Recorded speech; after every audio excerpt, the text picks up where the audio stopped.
What's up, guys? Rye Guy here. I want to do some strength training, which I feel like I've never really done before. There might be a video way in the past about it. But one great exercise too, after I feel like my agility coming back, if I don't play for a little while, I can feel myself getting weak and a little bit slow, a little bit locked in. So once I kind of work that out a little bit, I like to put a little piece of paper under here and raises the strings up. You can kind of see, if you can get in there, let's see. The action's like a little bit higher. And just do my regular exercises, and it just takes that much more pressure,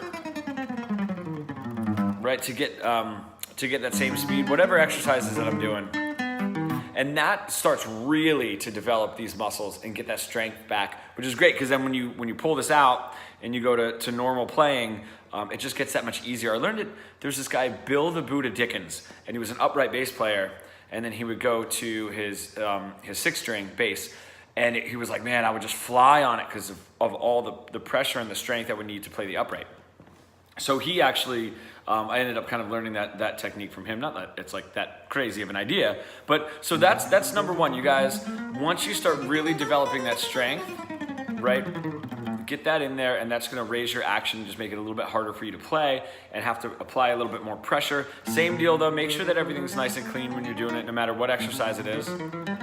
You know, now there's an opposing part of that. Now I have an elbow injury right here, and I have tendonitis right here, and it's from playing. And actually, the motion is when I'm squeezing down and moving backwards. Like every time I do that motion, like if I'm doing those slides back, I can feel it right here and right in here. So there's a counter motion. It almost acts as a stress. It's strengthening the muscles and the tendons that we don't strengthen when we're playing the guitar. So this strengthens the obvious. Now I want to show you guys this because I just started doing it, and it's not only helping with my general strength, but it is helping with any injury that I have in here.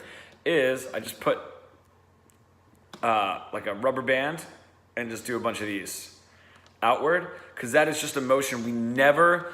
And I can feel it right in here. That kind of tensing up, which is right where the injury is. So if I can work out this muscle and these tendons, that's gonna make playing so much safer. I do recommend doing it if you guys have the time, like, because they make those little palm things where you kind of squeeze in and develop your strength that way, which is great. And this is just to counter strength and make sure that everything kind of stays safe and stays strong instead of developing only one muscle. You're kind of developing two. So just a little idea, strengthening in two different ways. It's always good to be safe. Let me know how that goes, guys. Thanks.